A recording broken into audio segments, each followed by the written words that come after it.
ते असं म्हणतात की एवढा जर तुम्ही विकास केला असता तर लोकांनी तुम्हाला निवडून नाही, आता पैसे कोणी वाटले म्हणा. 120 कोटी रुपये कसे वाटले, दारूच्या बाटल्या कशा वाटल्या, घराघरात पैशाच्या नोटा कशा दिल्या पोट्ट्यानी त्यांनी दोघांनी मिळून. मग काय कसे दिले? मग हे कोणामुळे झाले? तुमच्यामुळेच झालं ना.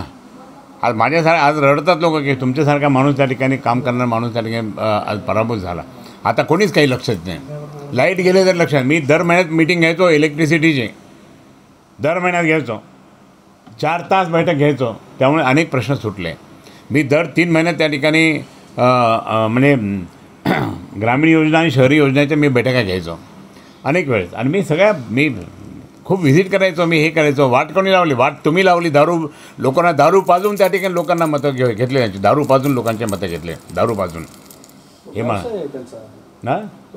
नाही, व्यवसाय असला तर काय झालं की तुम्ही मग व्यवसाय पाहता, लोकांची सेवा नाही पाहत. आम्ही असं करतो का आमची म्हणजे व्यवसाय पाहायचा आणि लोकांना सोडून द्यायचं असं नाही. हे त्याचं काम आहे. ते म्हणतात आता खैरे साहेबांनी नातवंड सांभाळावे.